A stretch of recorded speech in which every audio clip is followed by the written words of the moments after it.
Jiho sat in the back row of the comparative biology classroom, trying not to yawn.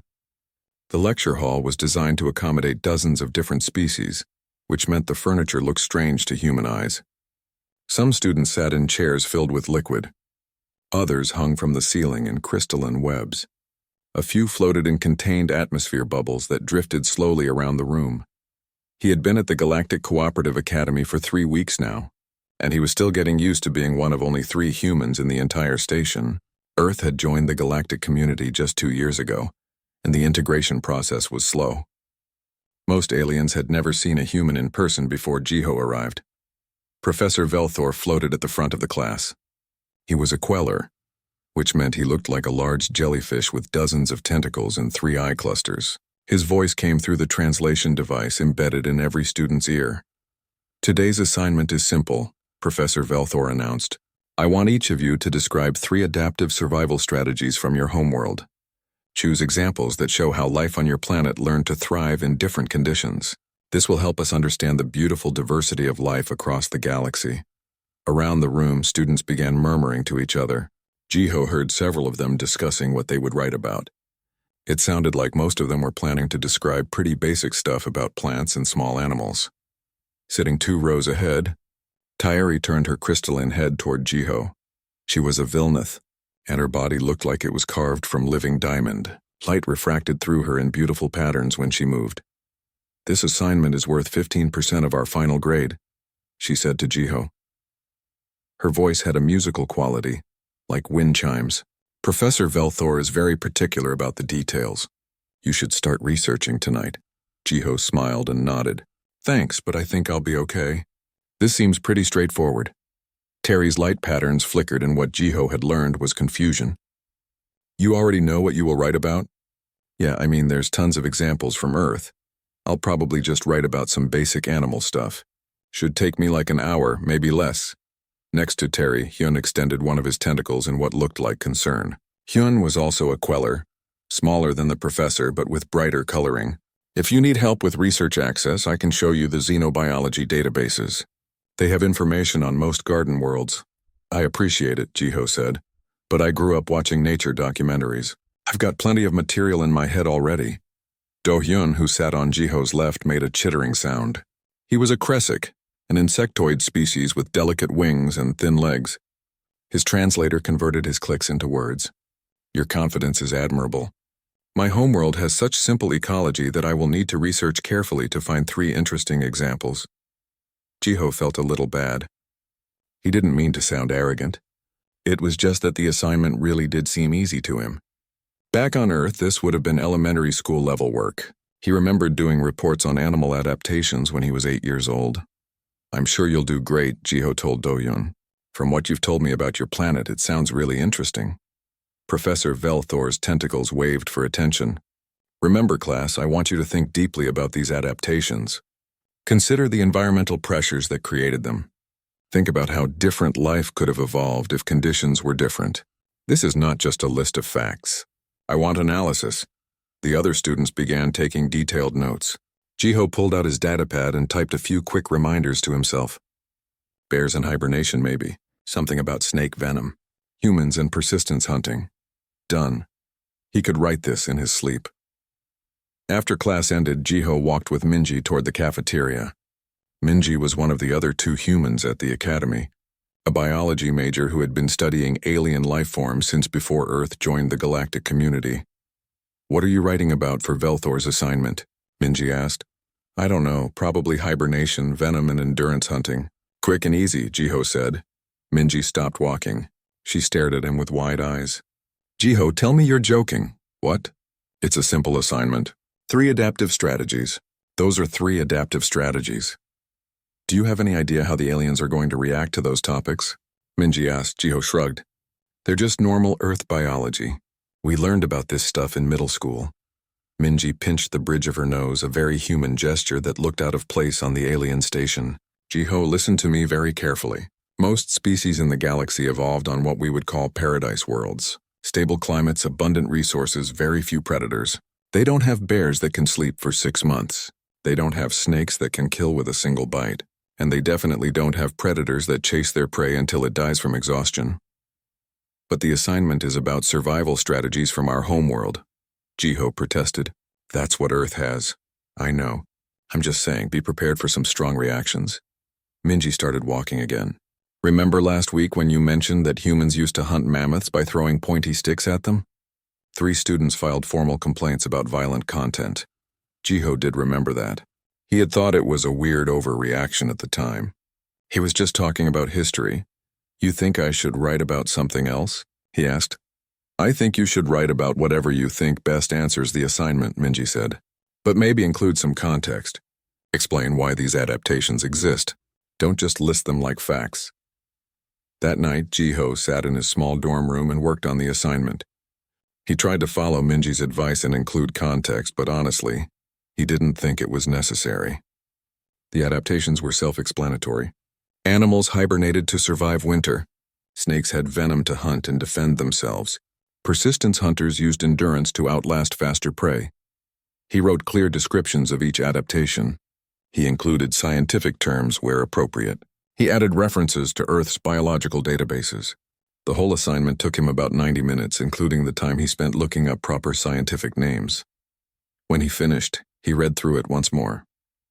It seemed fine to him. Informative, well-organized, and accurate.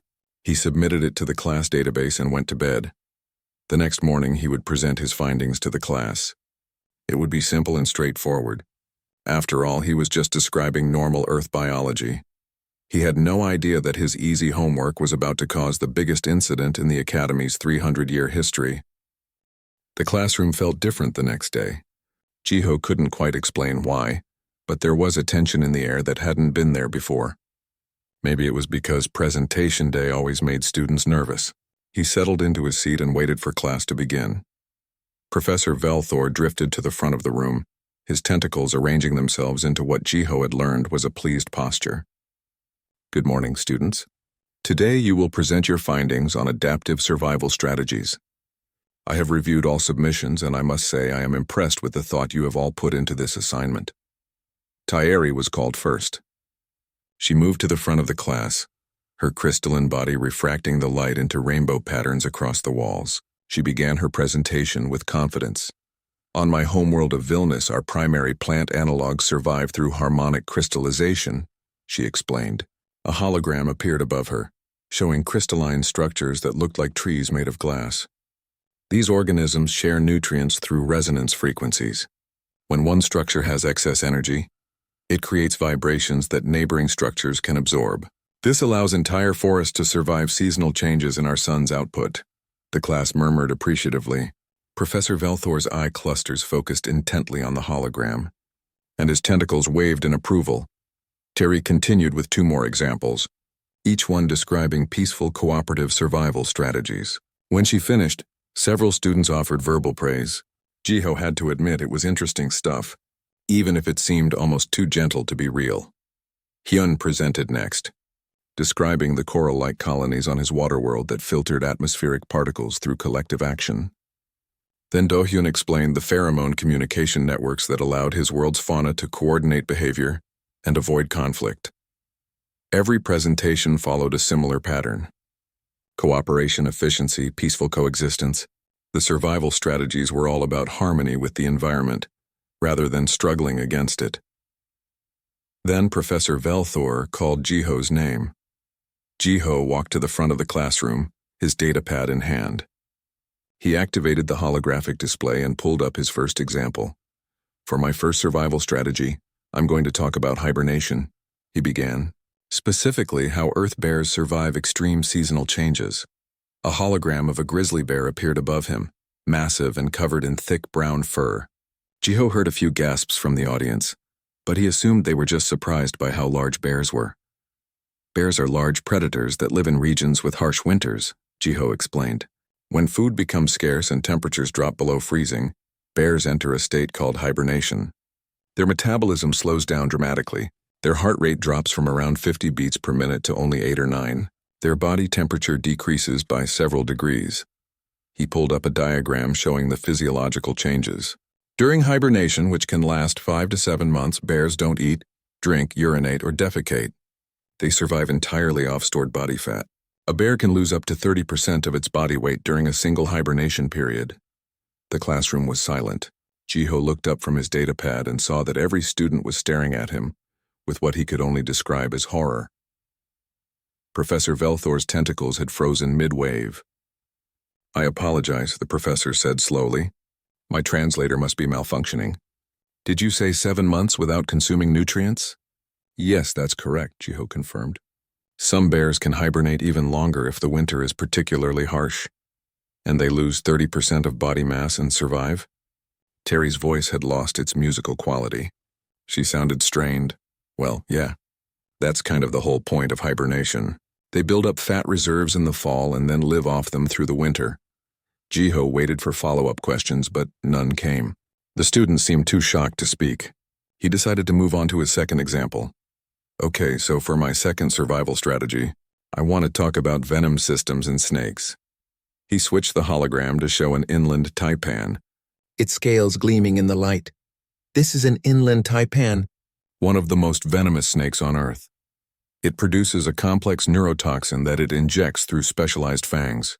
A single bite contains enough venom to kill approximately 100 adult humans, or 250,000 mice." Do-Yun made a strangled clicking sound and fell sideways out of his seat. His wings twitched spasmodically as he hit the floor. Several students screamed. Hyun retreated completely into his protective shell. Terry's crystalline structure made a sharp cracking sound, and a thin fissure appeared along her shoulder. "Wait, what's happening?" Jiho asked, genuinely confused. He moved toward Do-Hyun. "Is he okay?" "Do not approach!" Professor Velthor's voice boomed through the translator, louder than Jiho had ever heard it. Two of the professor's tentacles slammed against the emergency medical button on the wall. The classroom door burst open and 3 medical personnel rushed in, heading straight for Do-Hyun. They carefully lifted him onto a floating stretcher while checking his vital signs. Professor Velthor drifted toward Jiho, but kept several meters of distance between them.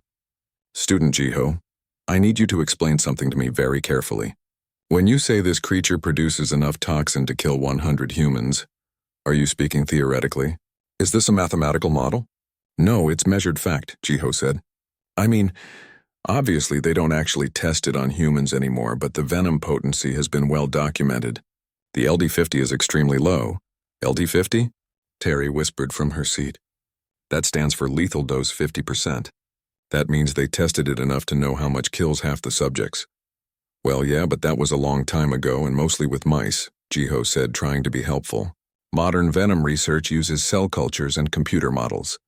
The medical team was wheeling Do-Hyun out of the classroom. He appeared to be conscious but disoriented. Professor Velthor's eye clusters were all focused on Jiho now.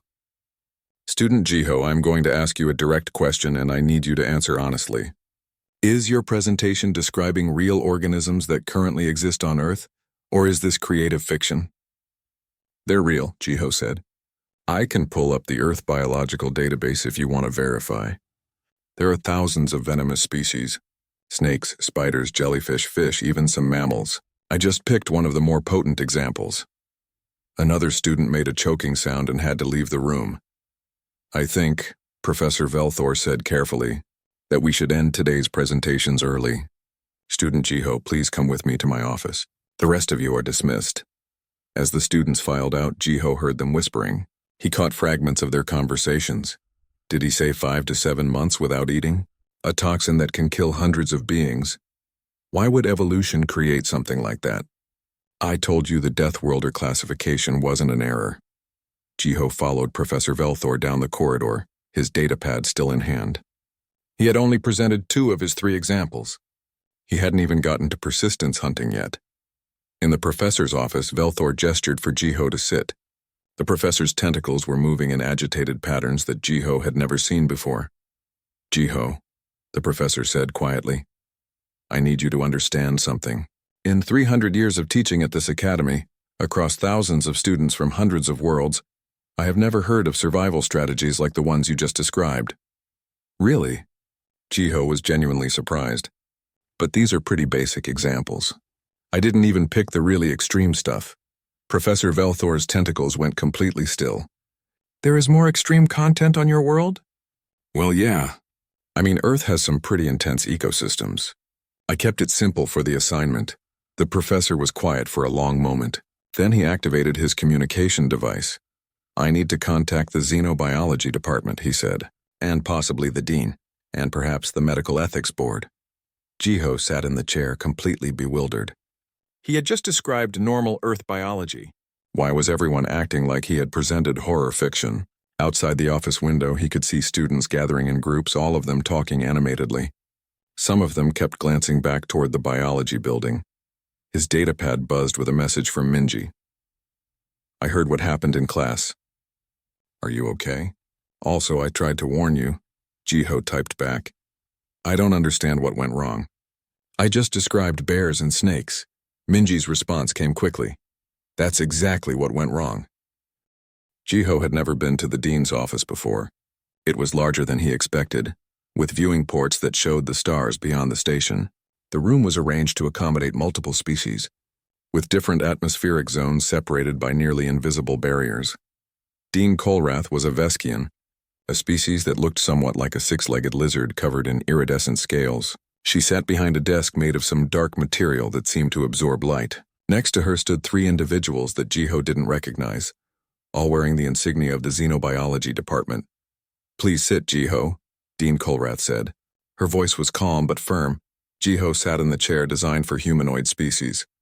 Professor Velthor drifted to one side of the room, his tentacles tucked close to his body in what Jiho now recognized as an anxious posture. One of the xenobiology experts, a tall being with too many joints in their limbs, leaned forward. I am Dr. Naileth. I need to ask you some questions about your presentation today. Okay, Jiho said. He still wasn't sure what he had done wrong, but everyone seemed very serious. The examples you provided, Dr. Naileth continued. The creature that survives months without nutrients and the one that produces lethal toxins. These are real organisms currently living on Earth? Yes, grizzly bears and inland taipans. They're both pretty well documented. Dr. Naileth exchanged glances with the other experts. Can you provide access to your planet's biological databases? We need to verify this information. Sure. Jiho pulled out his datapad and connected it to the room's main display.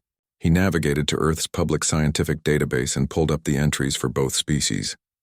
The room went silent as the aliens read through the data.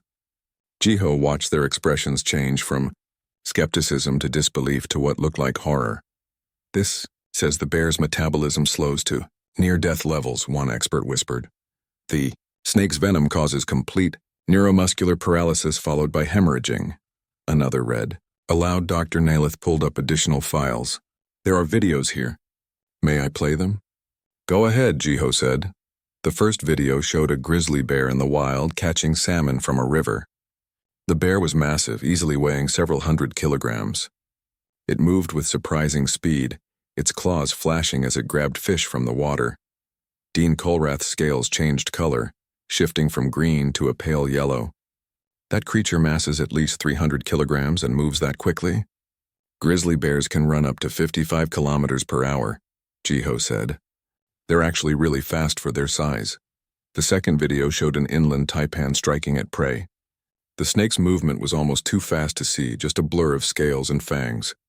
Professor Velthor made a sound that the translator didn't convert into words. His tentacles had curled into tight spirals. These organisms are predators, Dr. Naileth said slowly. Apex predators according to this database. Well, yes, Jiho confirmed.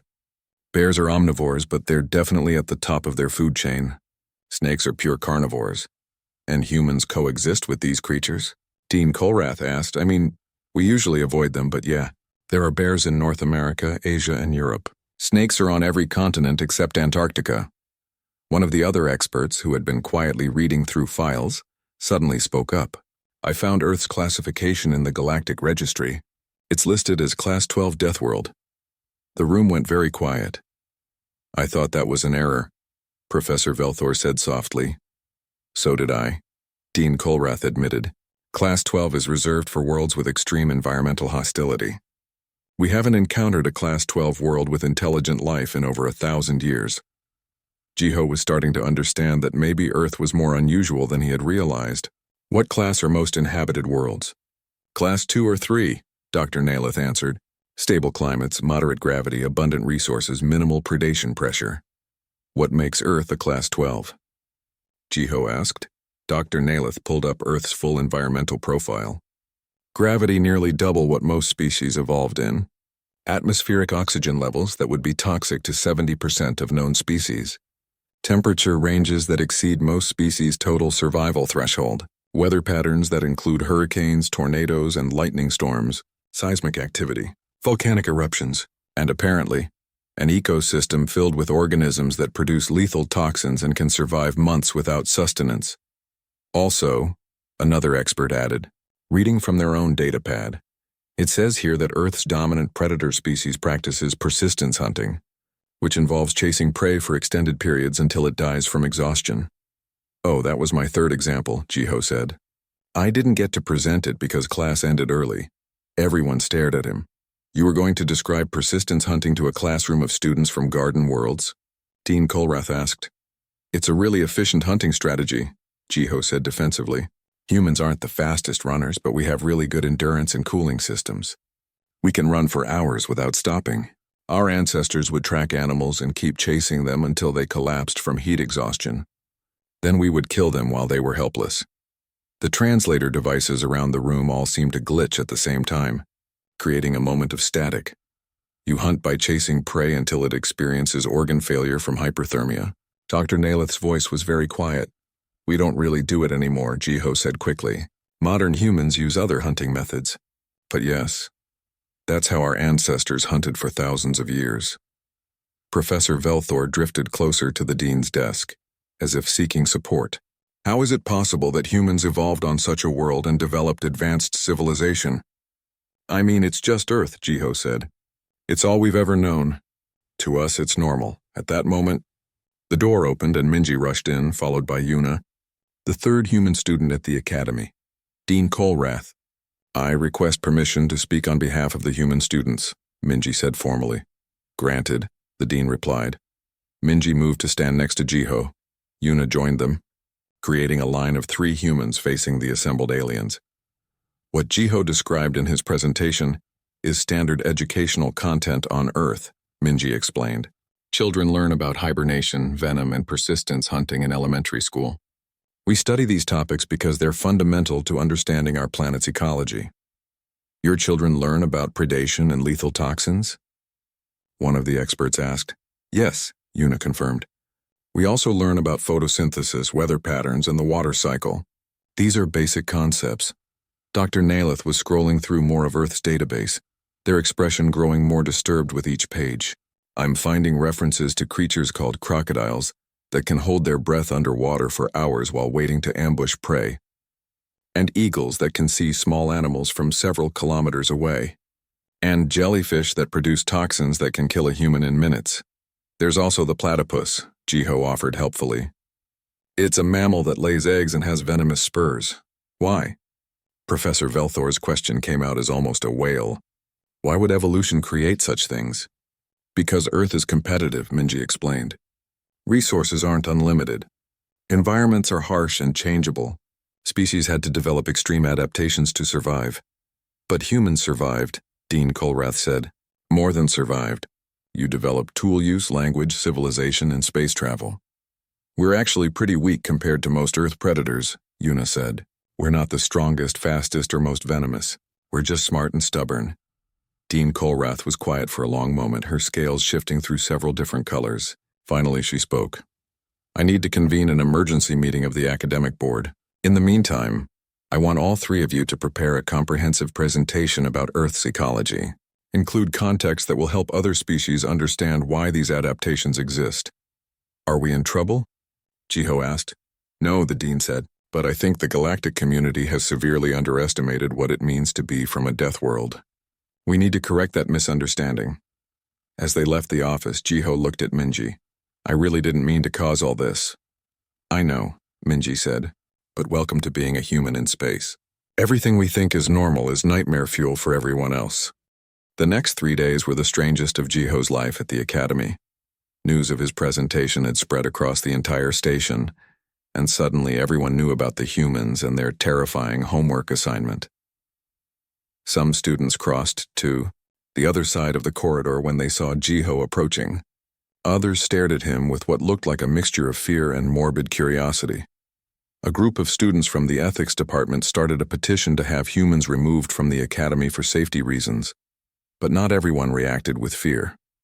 A smaller group of students became fascinated, wanting to learn more about Earth and its extreme ecosystem. They started attending special seminars that the human students organized to explain their homeworld. Jiho sat in the cafeteria with Minji and Yuna, eating what the food synthesizers insisted was nutritionally appropriate for human biology. It tasted like cardboard, but it kept them alive. "I got another message this morning," Yuna said, showing them her datapad. "Someone asking if it's true that humans can break their own bones and keep functioning." "Well, we can," Minji said. "I mean, it's painful and not recommended, but humans have definitely finished fights, escaped danger, and even completed athletic events with broken bones." "That's what I told them," Yuna replied. They responded with 16 shocked face emojis. Jiho noticed Terry approaching their table. She moved slowly as if uncertain whether she was welcome. The small crack in her shoulder structure had been repaired, but there was still a visible line where the damage had been. "May I sit with you?" Terry asked. "Of course," Jiho said, gesturing to an empty seat.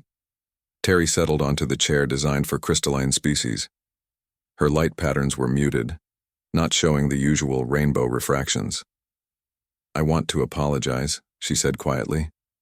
"When you gave your presentation, I reacted very badly. I was afraid. But fear is not an excuse for how I treated you afterward." "You didn't treat me badly," Jiho said. "I avoided you in the corridors. I didn't speak to you in shared classes. That was wrong." Terry's light patterns flickered with what Jiho had learned was embarrassment. "I have been researching Earth.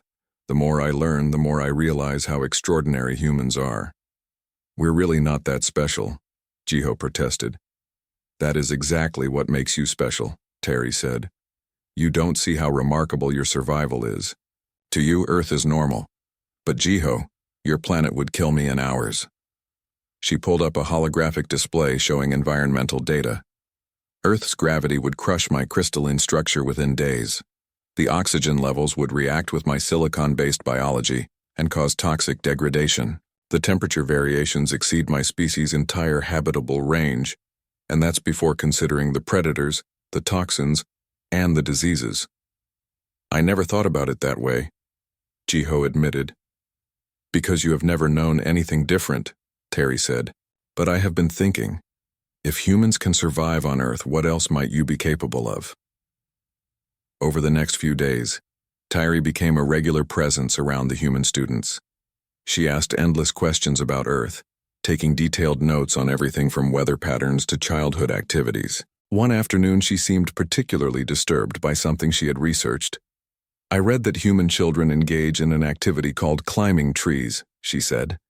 "This involves ascending tall wooden structures with no safety equipment, often reaching heights of 10 meters or more."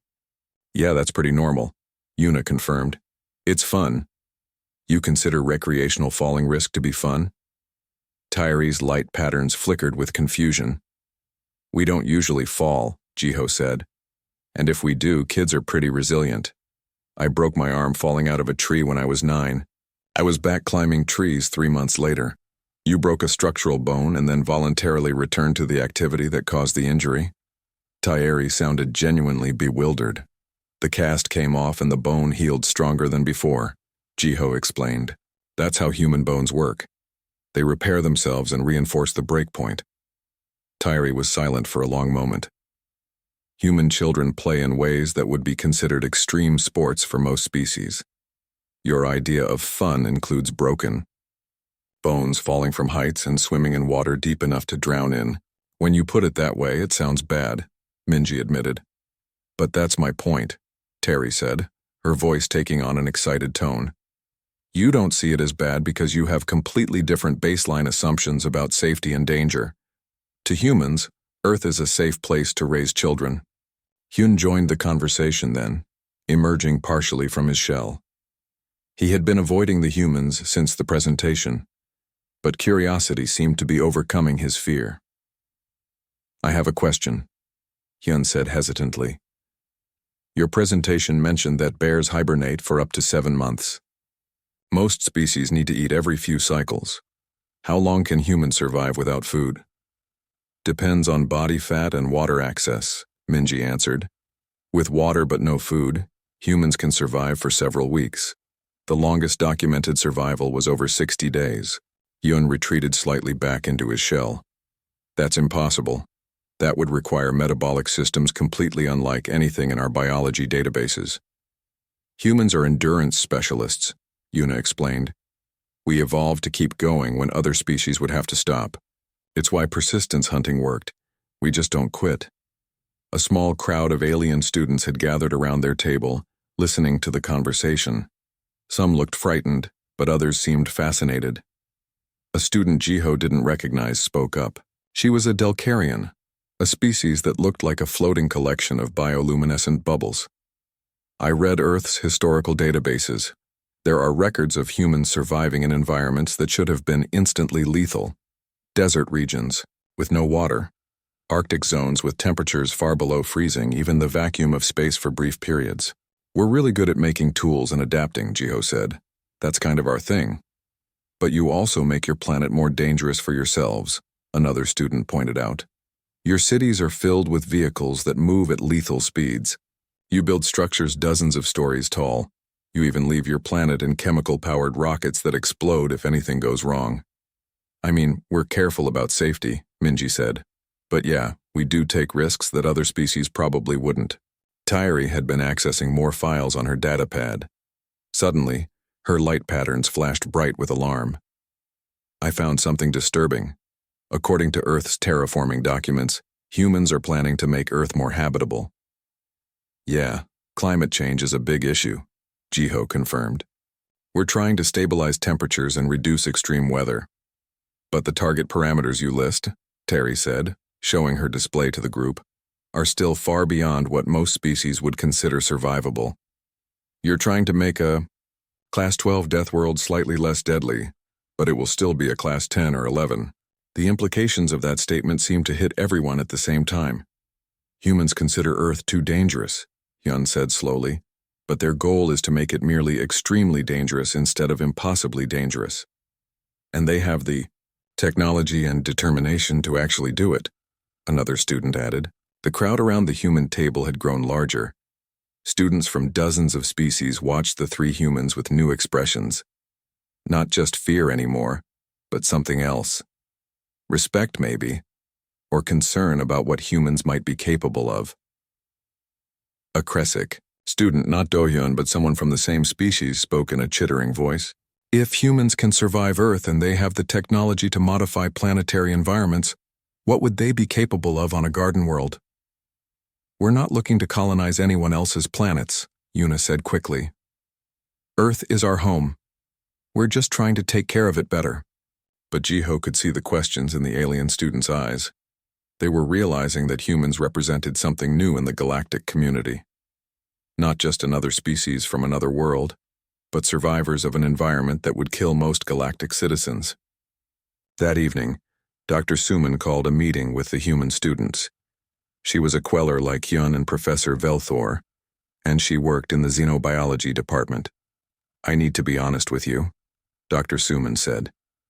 I requested that humans be admitted to this academy. Why? Minji asked. Because the galactic community has become complacent, Dr. Suman explained. We have thousands of species, but almost all of them evolved on garden worlds. We think we understand biology, ecology, and survival. But we don't. We only understand our own limited experience. She pulled up images of Earth. When I first read about your world, I didn't believe the data could be accurate. But then I investigated further. I realized that humans represent something extraordinary. You are proof that life can thrive in conditions we thought were impossible. So we're here as an experiment? Jiho asked. You're here as teachers, Dr. Suman corrected. You just didn't know it yet, and neither did anyone else. The academy's main auditorium was packed. Students from every department had come to see the special symposium that Dean Colrath had organized. The event was titled Deathworld Adaptations and Galactic Survival. and it had attracted attention from across the station. Jiho stood backstage with Minji and Yuna, all three of them wearing formal human clothing. They had spent the past week preparing for this presentation, working with Dr. Suman and other xenobiology experts to create something that would educate rather than terrify. "Ready?" Minji asked. "As ready as I'll ever be," Jiho replied. They walked onto the stage together. The auditorium went quiet. Hundreds of alien students watched them with expressions that ranged from curious to concerned. Dean Colrath stood at the side of the stage. "Thank you all for coming. Today we will learn about Earth and its inhabitants. I ask that you listen with open minds and remember that different does not mean dangerous." Minji stepped forward first. She activated a holographic display showing Earth from space, the blue and green planet rotating slowly. "This is our home," she began. "Earth is classified as a Class 12 Deathworld, which means it has extreme environmental conditions by galactic standards. But to humans, this is just where we live. Today we want to help you understand why Earth is the way it is, and how life adapted to survive there." The presentation was structured differently than Jiho's original homework. Instead of just listing survival strategies, they explained the context behind them. Yuna took over, showing images of Earth's diverse environments. Earth has extreme variation in temperature, weather, and terrain. We have deserts where it doesn't rain for years. We have rainforests that get several meters of rain annually. We have Arctic zones where temperatures stay below freezing for months, and equatorial zones where temperatures can exceed 50 degrees Celsius. This environmental pressure created intense competition for resources. Minji continued. Species had to adapt or die. The adaptations we see on Earth are responses to survival challenges. Jiho stepped forward for his part. "When I presented my homework, I talked about bears and hibernation. Let me explain why that adaptation exists." He showed images of seasonal changes on Earth. In many regions, winter makes food scarce. Plants don't grow and many animals migrate or die. Bears evolved hibernation as a way to survive these periods without starving. It's not cruel or horrifying. It's actually an elegant solution to a difficult problem. The audience was listening carefully now, their initial fear replaced by genuine interest. "The same is true for venom," Jiho continued. "Snakes are relatively small predators. They can't overpower large prey through strength alone. Venom evolved as an efficient hunting tool. One quick bite and the prey is immobilized. It's actually less violent than many other predation strategies." Terry was sitting in the front row, her crystalline structure refracting light in focused patterns that indicated intense concentration. Yuna moved to the next topic. "Now let's talk about humans specifically, because here's something interesting. Humans are not the apex predator on Earth." This statement caused murmurs throughout the auditorium. Minji pulled up comparison charts. "Humans are weaker than bears, slower than big cats. We don't have venom, claws, or natural armor. By most physical measures, humans are actually pretty fragile compared to other Earth predators." "So how did we survive?" Jiho asked rhetorically. "We adapted in different ways. We developed intelligence, tool use, and cooperation. We learned to use our endurance, our problem-solving skills, and our ability to work together." He showed images of human evolution, from early hominids to modern humans. Persistence hunting wasn't about being cruel. It was about using the advantages we had. Humans can sweat, which allows us to cool down while running. We can track, plan, and coordinate.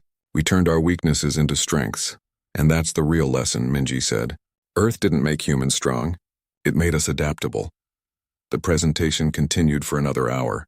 They explained photosynthesis, weather patterns, plate tectonics, and the water cycle. They showed how Earth's challenges created innovation, diversity, and resilience. Finally, Yuna addressed the fear directly. "We know some of you have been scared since Jiho's presentation. That's understandable. Earth is very different from garden worlds. But humans aren't dangerous. We're just survivors. We don't want to conquer or intimidate," Minji added. "We want to learn and share knowledge. Yes, we come from a harsh world. But that harshness taught us cooperation, creativity, and compassion." Jiho concluded the presentation. "My homework assignment was supposed to describe survival strategies. I picked 3 that seemed simple to me. I didn't realize they would be shocking to others. But that's exactly the point. We all have different perspectives based on our experiences. Understanding those differences is how we grow." The auditorium was silent for a moment after they finished. Then slowly, students began to applaud. The sound built gradually, becoming louder as more students joined in. Dean Colrath returned to the stage. Thank you for that enlightening presentation. I now open the floor for questions. Hands, tentacles, and various appendages shot up around the auditorium. A student Jiho didn't recognize asked the first question. If Earth is so dangerous, why do humans want to stay there? Why not relocate to a safer world? Because it's home, Yuna answered simply. We love Earth with all its challenges and beauty. We wouldn't be who we are without it. Yun raised a tentacle. You mentioned that human bones can heal stronger after breaking. Does this mean humans can adapt to physical damage during their lifetime? Our bodies have repair systems, Minji explained. Bones, muscles, even some organs can heal and regenerate to a degree. It's not perfect, but yes, humans can recover from injuries that would be permanent for many species. Terry stood up, her light patterns bright with excitement. I have spent the past week researching Earth's climate adaptation strategies. You are working to reduce global temperatures and stabilize weather patterns, but I found something interesting. The target climate you are aiming for is still more variable than most inhabited worlds experience. Have you considered that other species might be able to help with this effort? The three humans looked at each other, surprised by the question. We haven't really thought about asking for help, Jiho admitted. I guess we're used to solving our own problems. Perhaps that is another adaptation we can all learn from each other, Terry suggested. Humans have survival strategies we lack, but we have technologies and knowledge that might help Earth become more stable. Cooperation across species could benefit everyone. Dean Colrath's scales shifted to a pleased blue color. An excellent suggestion, Terry. I believe this could be the beginning of a new research initiative. More questions followed. Students wanted to know about human childhood, education, medicine, and culture. The fear had transformed into curiosity. After the symposium ended, a crowd of students surrounded the humans. Do-hyun, who had been absent from classes since fainting during Jiho's original presentation, approached hesitantly. I apologize for my reaction, Do-hyun said, his translator converting his clicks into words. I was frightened by information I did not understand. But you have helped me see things differently. Earth is harsh, but humans are kind. No apology needed, Jiho said. I should have provided more context from the beginning. Over the next few weeks, the Academy transformed. The petition to remove humans was withdrawn and replaced with a proposal to expand Deathworld studies into a full program. Students began signing up for new courses about extreme environment biology, comparative survival strategies, and cross-species cooperation. Terry approached Jiho one afternoon in the library. I have made a decision, she announced. I want to apply for the Earth Exchange program. Wait, what? Jiho was startled. You want to visit Earth?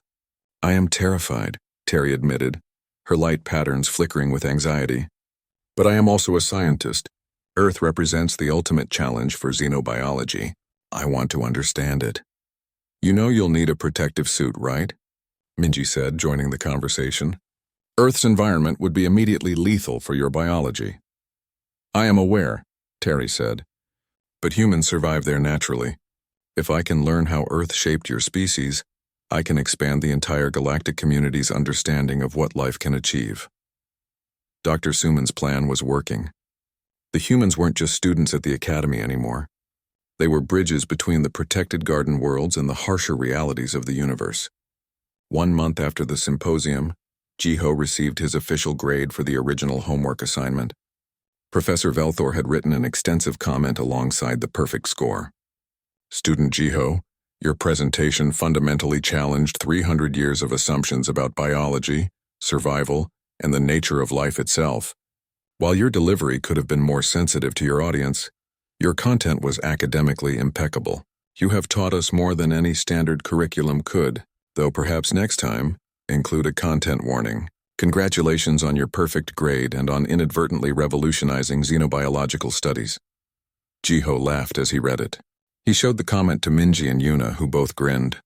So your homework assignment literally changed the Academy's entire approach to biology, Yuna said. That's pretty impressive. I just wrote about bears and snakes, Jiho protested. Exactly, Minji replied. You described normal Earth things and accidentally made everyone realize how limited their perspective was. That evening, Jiho sat in his dorm room and looked out at the stars. Somewhere out there was Earth, spinning through space with its harsh climates, dangerous predators, and resilient life forms.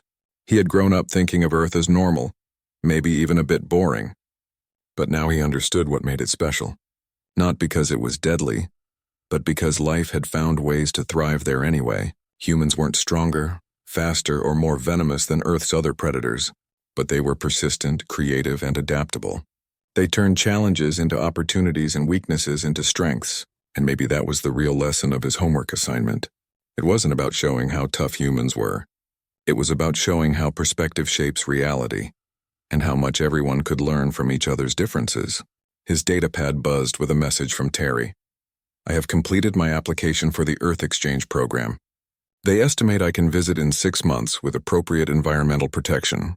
Would you be willing to show me your homeworld? Chiho smiled as he typed his response. Of course. Just remember, what I think is a nice easy day on Earth might need that content warning Professor Velthor mentioned. Terry's reply came quickly. I am counting on it. That is exactly why I want to go. Chiho looked back out at the stars and thought about home. Earth with all its challenges and beauty. The death world that had created persistence hunters, problem solvers, and survivors. He couldn't wait to show it to someone who would finally understand what made it extraordinary.